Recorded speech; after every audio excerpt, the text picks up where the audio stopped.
Well, step one for Lossett. Win die roll. That's checked. He's going to be going first. You see number 4 in the 2016 standings. Lossett so narrowly missing out on the Players' Championship in Season 1, in a great position to get it at the end of the year. Yeah. That invitational weekend for Joe was a really rough weekend. Rattled off something like 8 or 9 consecutive losses in tournament magic.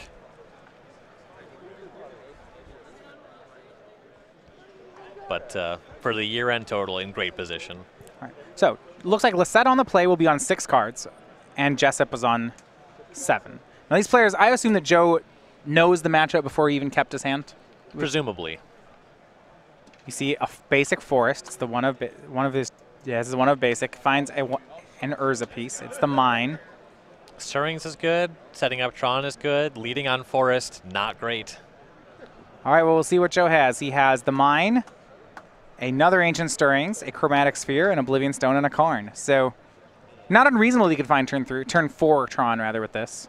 Yeah, this is the kind of hand where Stirrings is a strong enough card that I don't think you can mulligan to 5, but this hand is very likely to be too slow against Infect. You keep it and expect to maybe die before playing a relevant spell? Yes. The hope is that you're pretty well on track for the turn 4 Tron. The only better is turn 3 Tron. So you hope that Jessup's hand is just non-functional. Inkmoth Nexus, the play for Andrew Jessup. It's a good start if you're a Lossett fan. He will play the Chromatic Sphere. He'll crack it, making a green, drawing a card, and then cast Ancient Stirrings. Yeah, draws a random card first in case he has a choice between maybe 2 Tron lands. Possibly finds the first one off of that random draw before that happens.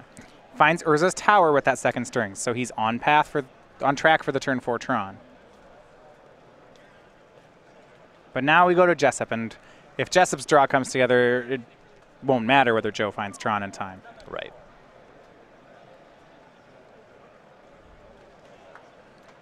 Misty Rainforest finds a forest, activates Inkmoth Nexus, and puts 1 poison onto Joe. This is workable, I think, if you're a Lossett fan here. Yeah, this isn't worst possible. Depends exactly how the rest of the Jessup hand shapes up from here, but there's just the 1 Infect threat at this point in time. Joe's building up to casting a Karn. He'll cast Ancient Stirrings number 3. Can he find the power plant? He has the tower in hand, a mine in play. Don't think he's found it just yet. Or either that or he could find a Ghost Quarter. Yeah. And that would slow Jessup down. That would be a very good pickup. Does Joe play any in the main today? Looks like we are not on any Ghost Quarters. Looks like he's actually cut all of them from the 75 for this weekend. So, none at all. So I'll stand corrected. He's not going to find Ghost Quarter. He'll find Grove of the Burn Willows. I can't imagine that that's going to help him in this matchup. Now, this is interesting. He found Grove of the Burn Willows, but then played that instead of the tower. Okay. He does have 4 Lightning Bolts in his main deck. And a Sudden Shock, which is interesting. Oh, okay. Those are both actually new things. And Andrew's going to take a look. Gataxian Probe draws a card. So here's another fun one. Joe has a Fog in his main deck. Definitely would not put Joe on main decking a copy of Fog, but this is exactly the kind of matchup where that comes into play.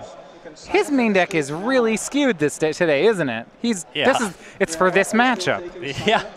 Like a main deck Fog, main deck Sudden Shock? These aren't real things. No, specifically he's slightly pre-bordered for this matchup.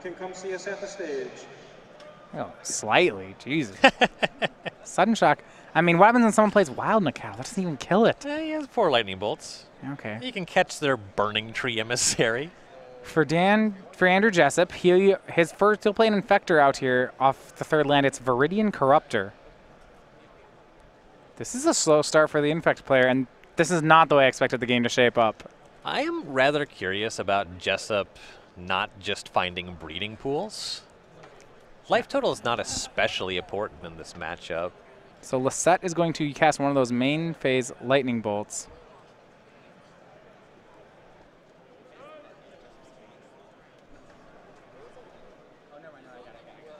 Casting it, tried to take down the Viridian Corruptor. Andrew saved it with one of his mutagenic growths.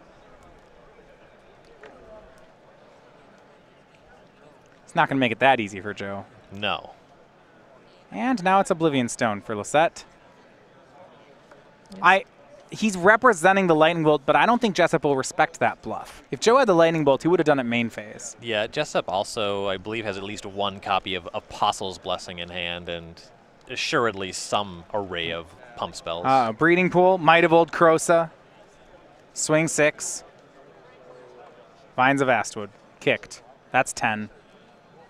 Game for Jessup. Joe can main deck all the hate he wants. He still drops game 1. Yeah, well, you have to draw it. So that's step 1. The Lightning Bolt was fine, not enough. Even if you can deal with the Corruptor, the Ink Moth Nexus was still hanging out. It's just a really tough matchup for Lossett. So we'll go to the sideboard on Joe's side. Okay, if he has Fog and Sudden Shock and Lightning Bolts in the main deck, now the question is what does he get to add? We see 3 Thragtusk, 3 Warping Whale, 3 Nature's Claim, 2 Grafdigger's Cage, a Crumble to Dust, an Engineered Explosives, another Sudden Shock, and a basic Forest. I like second Sudden Shock quite a bit. Explosives seems pretty slow. If Joe's main deck plan is that slow, Explosives, it'll tag Glistener Elf specifically. On the play, I suppose we can make that concession. Crumble to Dust can also hypothetically deal with Ink Moth Nexus. It's a little slow, depends on exactly how much Joe can board out. So he has these Ugin the Spirit Dragons he wants to bring out, so those could certainly be coming in. And Warping Whale can hit any of the creatures outside of the Viridian Corruptor out of Jessup's deck and force a pump spell in response to save them. So I like the Warping Whale as a good amount. Yeah, over on Andrew Jessup's side, it's a great matchup, and he can even look to improve it. He has 3 copies of Nature's Claim, 3 Kitchen Finks, 2 Spell Pierce, 2 Dismember, 1 Dispel, 1 Twisted Image, 1 Grafdigger's Cage, 1 Spellskite, and a single Dryad Arbor. Spell Pierce is pretty great against Tron. You can interact with so many different things that they're doing. There's games where you can counter an Expedition map and have that be great. You can counter the interactive spells, things like Oblivion Stone, things like Karn. Spell Pierce seems great. Yeah, I'm definitely behind that. Would he try to put... So there's a lot of artifacts in the Tron deck. Do we like Nature's Claim? I actually probably like Joe's Nature's Claims more than I like Jessup's, because you can maybe get Ink Moth Nexus with them. Okay. And on Jessup's side, we're not in the business of killing Joe's things. We're in the business of killing Joe. Right. You would rather just be casting pump spells. With the creature land and Ink Moth Nexus and the fact that you really only need to commit 1 creature at a time, you can just let an Oblivion Stone kind of happen. Got one more for you then. For Andrew Jessup, Dispel. Normally not good here, but Joe's showing Lightning Bolt. True. I don't know. It really depends what Jessup has to board out. I guess like Apostle's Blessing doesn't play against Warping Whale out of the sideboard, so there's something like that. He has 2 copies of Twisted Image that he's for sure boarding out, but that's just a straight swap for the Spell Pierces. He has a Dismember as well, so he needs some kind of 3rd card. So Dispel could definitely be that 3rd card. Well, for Andrew Jessup, the younger of the 2 Jessup brothers on Team Metagame Gurus, he's looking for a 2nd top 8 in a row with Blue-Green Infect. Both of them from Ronkonkoma, New York. He has 4 Open Series top 8s. Doesn't have that win just yet. Danny's the older brother, but both of them say Andrew's the best player in the house. Well, that's his Twitter handle. He's the better Jessup. Oh, self-proclaimed. Okay, so there's not a consensus vote on this. Yeah, it's at best, it's at least a tie. Okay. the vote was actually a competitive baseball player until injury switched him over into Magic. It's a bit of backstory for him. But really looking to make an impact this season. Certainly with that runner-up finish in Indy, that was one of his top finishes to date. Yeah. So for Lossett and Jessup, they'll get underway in Game 2 in just a second. We talked a little bit earlier about the Season 2 schedule coming up here as we reach the midpoint in Season 2. So we make it toward that Season 2 Invitational, rather. It's coming up in 2 months in New Jersey. But one of the things that we're doing in Season 2 is we have different playmats given away for attendance for each of our events. So it depends whether or not it is a standard, modern, or legacy event that you're playing. You get a different playmat for each of them. So this is the Opens and the Classics that we have. 4 showing up for them. Those are given away. So for a standard event, the one we're giving away is Shadows over Innistrad's very own Angel. It's Sigarda Heron's Grace, which now looks to be the only surviving of the 3 angels from Innistrad, as we've learned. Spoilers. All right, the modern one, that's one beginning this weekend we're playing in the main event, is Ghost Quarter. We said big mainstay in modern, though actually none of it in Joe's deck this weekend. He's played it before, though. Legacy, you get everyone's 2-1. This is another Innistrad one, Thalia, Guardian of Thraben. She's actually back, we found out, in Eldritch Moon. So yeah, there's a new Thalia on the way. Joe will start out. He's on the play again. It's Urza's Mine into Chromatic Star. All right, had the Tron piece on turn 1. Like that a lot. Correction, that's a power plant, obviously. Yeah, I don't know how you call this that one's wrong. a mine, not a tower. If I were to look at those, show you 2 pictures and say, hey, which 2 Tron pieces are those? It's easy, right? Yeah, it's like the easiest thing in the world. All right, Noble Hierarch from Andrew Jessup. Like, I definitely understand Joe's board better than I understand Andrew's. Like, who has any idea what that land is? It looks like some kind of mountain. Warping Whale will take care of the Noble Hierarch. So that one's out of the sideboard, but to great effect here. So it'll exile the creature. Joe's also got that main deck Fog in his hand. Oh, main deck Fog. I love decks that get to main deck a card like that. That means you're just playing Magic the way it's supposed to be played. You're more of like a 10, 12 Fog kind of person. Probably, yeah. Like, that sounds better. I mean, I like, like the post decks and Legacy that just like play a couple moments pieces because they're like, ooh, I like my combo, but it's a little slow, so sometimes I gotta catch up. Yeah, I can respect that. That's some popper technology as well. So Andrew replaces the Fallen Noble Hierarch and makes Inkmoth Nexus for the turn. We go back over to Lossett. He plays a tower. So actually, this is the full set of Tron. He has it on turn 3. 2 mana floating. There we go. He'll cast Sylvan Scrying. And it was Chromatic Star into Scrying. Still should have 1 colorless left. It won't be able to Karn away that Inkmoth Nexus this turn. That would be the dream scenario for Joe. So his mana base, it's very straightforward. It's Tron pieces, 4 Groves, a Forest, and 2 Sanctums. Now, if Joe had another Chromatic Star or Sphere, used his floating mana for that, made a red mana, and crumble to dust, that would be very good. He's going to crumble. Oh, the 1 of crumble is going to crumble. I don't think that's in the deck. I have no idea. I'd be surprised. I don't. It would be better than Fog in this situation. Plays Chromatic Sphere. So he got a tower there. Instead of getting Sanctum, that means next turn he can present. Ulamog. Yeah, he's going up to 10. Big fan of Ulamog. The trick is not dying on this turn. And he could cast. He has 3 card types in his graveyard. Off 10 mana, he could also cast New Emrakul. Yeah, that's probably like really good against Infect. We'll talk a little bit about that one later on in the broadcast. That card's being spoiled just this last week. So Inkmoth Nexus will get fired up. It'll exalt into a 2/2 and attack. 2 poison stuck onto Joe. And now it's going to be Twisted Image on the Inkmoth. He'll draw a card. Okay. We'll left the images in post sideboard in case Joe had spell skites. Now Glistener Elf joins the team. He'll pass. You do see this Become Immense hiding out in Jessup's hand. Yeah, building up to that big delve. So 10th mana for Joe. He'll tap 8 and make Ugin the Spirit Dragon. And he can plus it, but he'll instead -1 it to hit both the Hierarch and the Glistener Elf. Keep in mind those are exiled, so they're not going to build him toward the delve. Yeah, plussing it. He's going to have to deal with the Inkmoth Nexus one way or the other. I like minusing there because at least the Inkmoth requires Jessup using 2 lands, the Inkmoth and the land to activate it itself before he can start casting pump spells. It's kind of scary. Without Ghost Quarters in Joe's deck, Inkmoth Nexus is actually a very pesky attacker. Joe is still representing Fog, though. Yeah, with that Chromatic Sphere. Yeah. Here's Viridian Corruptor for Jessup. He will go ahead and try to blow up the Chromatic Sphere. Joe sees it, though. He'll draw a card first. It would be very surprising to see Joe just bin his sphere. If it was a star, you just bin it. Yeah. Still get the card. It's one of the difference between sphere and star. Grove of the Burn Willows for Lossett. Ugin will go up to 9 and shoot down the Viridian Corruptor. plus, sorry, go up to 8, +2 to deal 3. It'll go up to 8 and shoot down the Corruptor. It's a pretty good Planeswalker. I don't know if it's like Nicol Bolas level. But When they fought, Nicol Bolas won. obviously, he's So the I would Grixis think Planeswalker.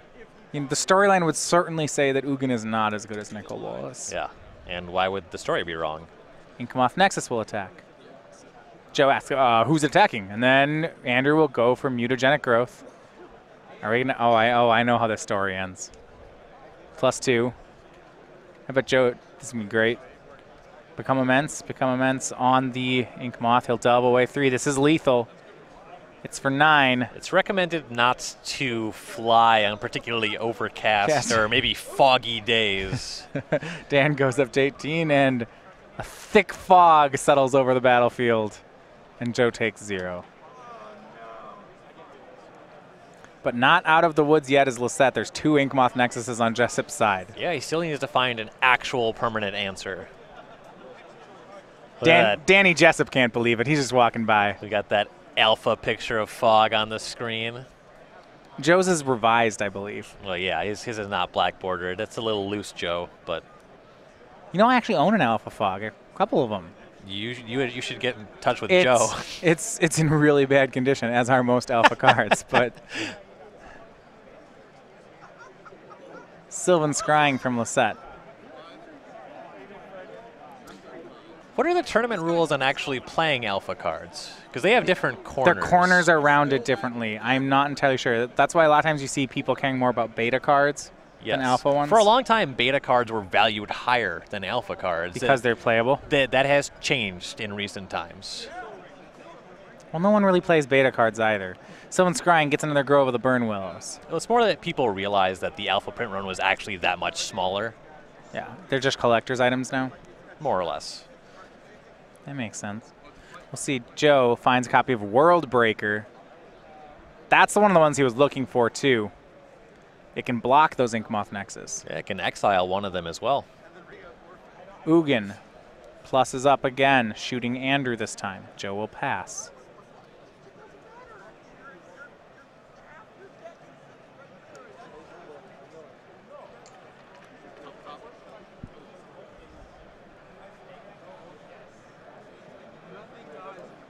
And Jessup knows that he's in trouble now. Puzzling his way out of this one. World Breaker's coming next turn. It's going to exile one Nexus, block the other. Andrew looks like he has another Become Immense. That's 7 poison. Yeah. That sure is close to 8 poison. He currently has 2 attackers in play. The trick is the mana. He only has 2 cards in his graveyard currently. He did just play a fetch land. He can do it. The fetch land does it, doesn't it? Fetch He land attacks puts with him to both. 3. Wait, yeah. He attacks with both. No, he's one short. He's one short. He needs a Gitaxian Probe or something like that. Attacks with both.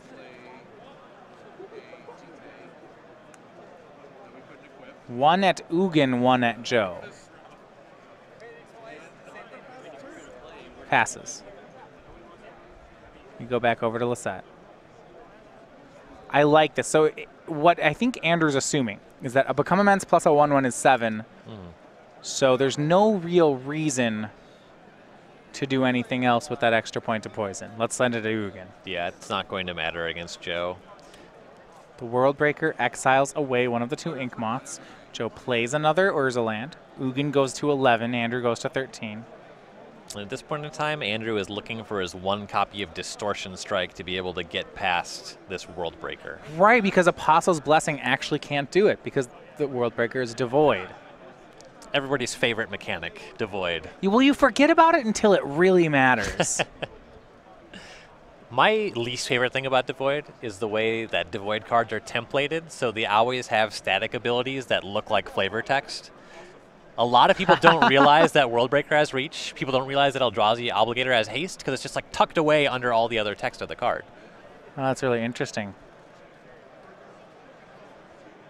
He did not draw the Distortion Strike, not just yet. We go back over to Lossett.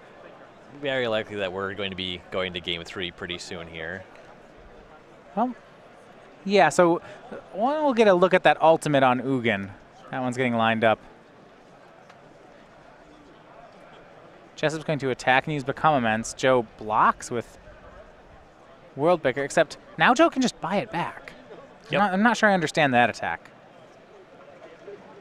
Maybe he thought Joe wouldn't realize that Worldbreaker had reach. Buys back Worldbreaker, and now that should be good enough to take care of the other Ink Moth.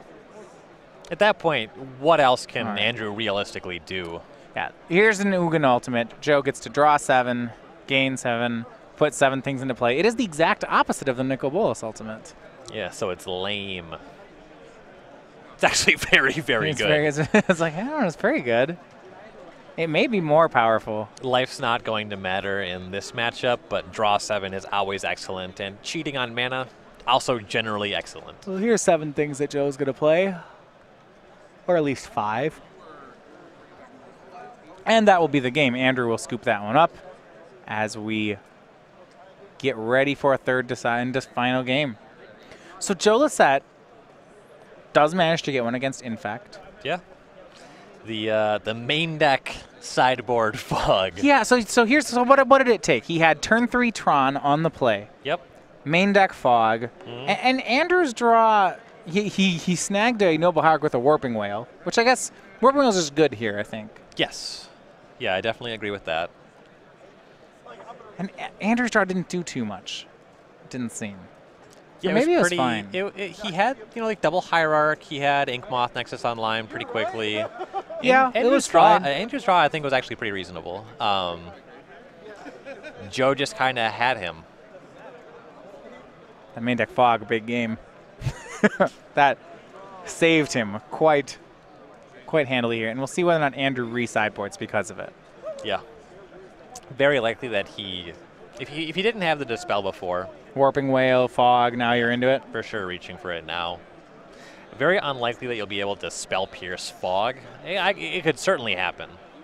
There's a lot of stuff that Joe ends up doing at sorcery speed.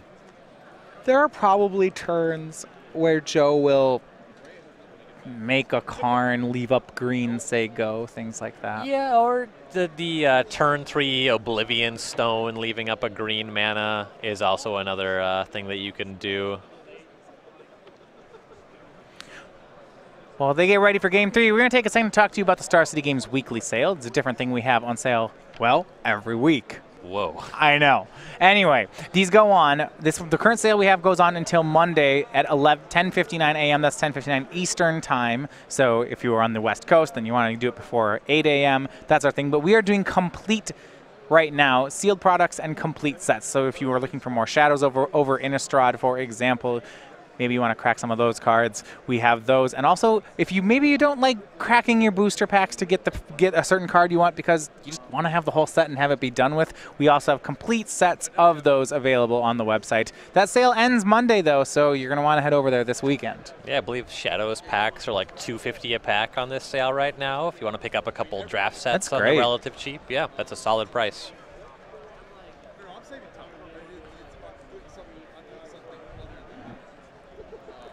So we'll go back over then. We'll be back in the match here between the two for Game 3.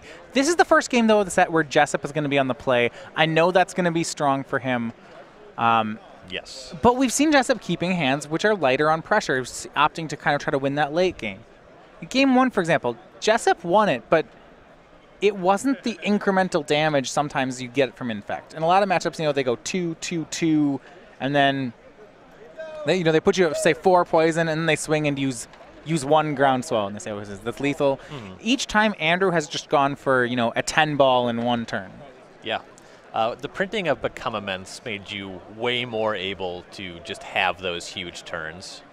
It's also not the kind of pump spell that you can really use reactively. You're not going to use a Become Immense to stop your creature from getting lightning bolted. It's been neat watching Become Immense really come to its own in these decks. Originally as a 1 of and a 2 of. You see this in Legacy as well. Now a full play set in Jessup's deck. Wow. Yeah, I know that 3 is a pretty common number. And look at this hand out of Lossett. So we see from Jessup, he will start with the Gitaxian Probe. We have 2 Tron Priests, so Power Plant and Tower. We have Star Sphere, so mana won't be an issue, and then Lightning Bolt and Fog. This is excellent for Joe. Yeah. It doesn't have a payoff, and it's missing the third Tron land, but the Lightning Bolt and the Fog are both excellent spells. The complement of stars and spheres enables him to produce colored mana. A lot to like about that hand. Yeah, because one of the things I'm most worried about if I'm Joe Lossett is that Andrew's going to kill me immediately, right? And now I'm not so worried. Well, on the topic of killing Joe immediately, turn 1 Glistener Elf opens up the potential for a turn 2 kill. Sphere, power plant sphere for Lossett. I mean, let's see it. If he can do it, sure. Noble Hierarch, swing. Okay, 2. All right. It's not a kill. That's fine. 2 is... This is still scary. You were worried about, like, Forest, 2 ground spells, put you to 9 go? Or, that plus mutagenic growth kill you. Yeah, even without the growth, just something that, stick a lot of put a lot of poison on you right now, go, is really scary. Yeah. And he played an Inkmoth there, so not out of the woods yet. But Joe plays the tower that Andrew knows about, and then plays an Expedition map, so Voltron is represented. Joe has Fog available if Andrew goes for anything too sneaky. Yeah, so now the question is, what kind of interactive spells are hanging out in Jessup's hand? Does he have the ability to start pumping, and does he have maybe Dispel? Does he have maybe Spell Pierce? If he has Spell Pierce, this is a tremendously good window for him. Swing with just Glistener Elf. It will exalt to a 2/2. Joe will accept that. He'll go to 4 poison. So if you have not yet signed up and are planning on playing in this now event, Noble Hierarch will cast a Blighted Agent. 5 minutes remaining to sign up for the 5 p.m. Okay, so on the current turn here, activating Inkmoth and attacking with both creatures would be the same as attacking with 1 creature due to the Exalted Noble Hierarch. With the Blighted Agent in play, you start having the ability to attack with 3 creatures and represent 3 total infect, which is a 2-turn clock. You can force Joe to use the Fog without actually casting a spell. So the interesting thing, if Joe goes for the end-step Lightning Bolt here, and this is where we're at, then he can't crack map, play land, play star, hold up Fog, because his lands would all be tapped. And presumably that's why he just didn't crack it. But I like this strategy of playing more creatures as opposed to playing pump spells from Jessup. It's going to get around cards like Lightning Bolt and Fog. Mm-hmm. And who needs Expedition Map if you just... that's another power plant in Joe's hand. I was going to say if you just draw Tron. Yeah. It's my favorite strategy with the deck. Modern Open players Richard Spicer. You could have fooled me. Please come and see me at well, it's a rock in water, right? That means it's a power plant. Yeah. Erosion generates a lot of power, as we all know. That's the entire theory behind. It's brimstone. There we go. It's okay. Here's Chromatic Star from Lossett. At least he has the courtesy to stack the same ones on top of each other. Yeah. That's very nice of him. Just line them up sideways and let your opponent guess as to whether you have Tron. Yeah, Joe plays mismatched art, but it's because these are the sets that he had from when he got them out of booster packs. He's not trying to trick anybody. That's not his game. Andrew Jessup, going back over to him, he will fetch for a basic forest.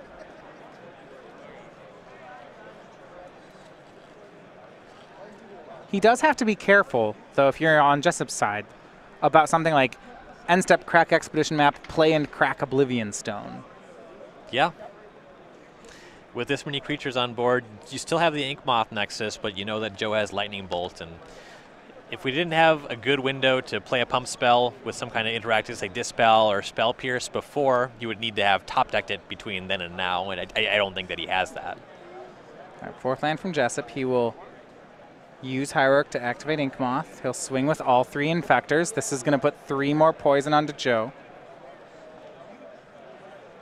In Andrew's hand, there is a Become Immense, and I believe 2 more lands. One of those cards is great. Joe goes to 7. Well, with Joe at 7 poison, Become Immense stops being relevant, right? Now we're starting looking at the 6 mana counter spell for Lightning Bolt. Joe will go ahead to end step, go get that last Urza piece. It's a mine. So when he plays it, he will have access to 9 mana. With an O-Stone in hand, this is a real great sequence from Joe, if he has it. 9's a perfect number. He can Fog and O-Stone. Yeah, and with 2 a sphere and a star, Wouldn't surprise me if he didn't have it to try to dig for it main phase. Well, he has a pair of lightning bolts in hand. All colorless mana, though, as he completes the Tron. 9 mana available, though. We'll see what Lossett wants to do. And while we know that Jessup's hand has a good amount of air in it, Joe can't play the game like that's true. Joe's hand are 2 lightning bolts, a fog, another chromatic star. So he'll play the star, 1 colorless mana floating. 1 more card as well. We don't have an eye on that one just yet.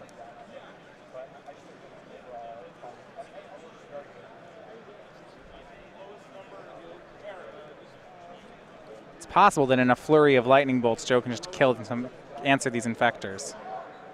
But he will let the colorless mana clear from his pool, and it'll go back to Andrew's turn. So now with the 2 stars in the sphere in play, he can go for 2 lightning bolts in combat, and then if pump spells happen, cast fog on the same turn. That makes sense. He would want to go, I would think, for the Ink Moth first. Yes, because something like O-Stone or Ugin would be able to clean up everything else. Okay. But Andrew will get a draw. He has not much in hand. He has lands and Become Immense. As we mentioned before, it's not about pump spells anymore. It's about, can Andrew connect with just 1 more creature? Mm-hmm. The Become Immense is a counter to a lightning bolt.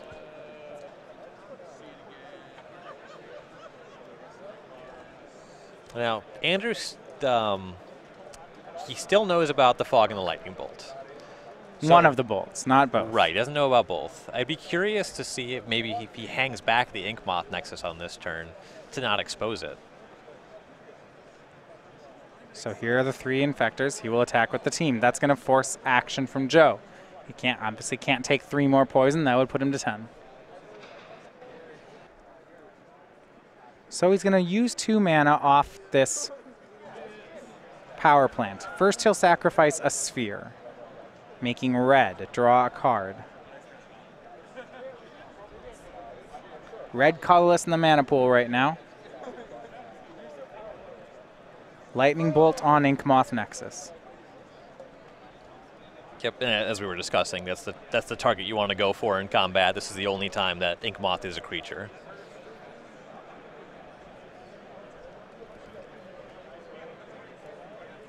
Andrew will respond. He will use Vines of Vastwood to give the creature, well, more or less hexproof.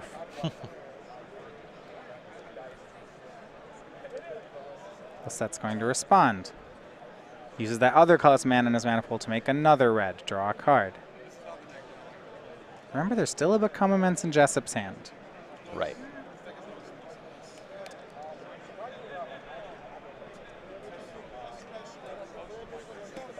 Joe can survive this turn, but for me, the question is, he'll need something to clean up the board. He'll need that sweeper.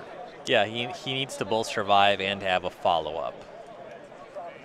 So it looks like he's going to go for Lightning Bolt again. Now, a real heads-up play from Joe's side is he's doing this with the Vines on the stack. If the Vines were in the graveyard, Andrew would have enough mana plus cards in graveyard to cast that Become Immense. But because Joe is doing this in response to the Vines, it's not in the graveyard yet, and Andrew can't delve enough cards. Well, also, with the Ink Moth being the preferred target, the Vines resolving makes it so you can't target it with the second Lightning Bolt anyway.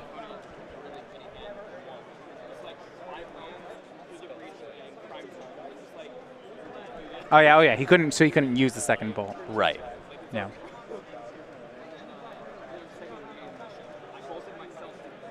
All right, so the second bolt resolves, Ink Moth dies, then the first 2 spells both hit the graveyard. Now there's plenty of stuff to cast Become Immense. Yeah, Jessup will do it. He knows about the fog. He knows this isn't going to work. Yep. Joe will cast fog. Technically had to tap another land to make that mana, but doesn't use any of it anyway, so we go back to Lossett. Yep. Now he needs a sweeper. No harm, no foul on that one. Chromatic Sphere. No sweeper just yet. He'll crack it for a green, draw a card. He's looking for Ugin or Oblivion Stone. If he can have another land drop that gets him to 10, if he has another tower, he could cast Ulamog as well. Well, I guess technically he's not dying next turn either. Right? Yeah. On board. He doesn't know the card in Andrew's hand, so theoretically he comes out at 9 poison. Yeah. He's going to cast Ancient Stirrings. That's the mana off the sphere. Mana pool will be empty now. Looking for that sweeper. He successfully got the Ink Moth last turn, and that was a big one, as it would have been the threat from Andrew that would have survived a card like Oblivion Stone. Yeah, that was a big win for Joe, and Ancient Stirrings sees a lot of cards. Joe finds Warping Whale. Remember that because that card is devoid, he can select it with Ancient Stirrings. He'll play Urza's Tower.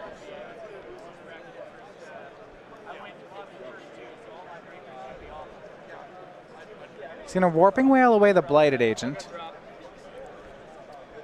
And then Karn away the Glistener Elf. All right, yeah. We were naming a bunch of haymakers, but how about just 2 spells?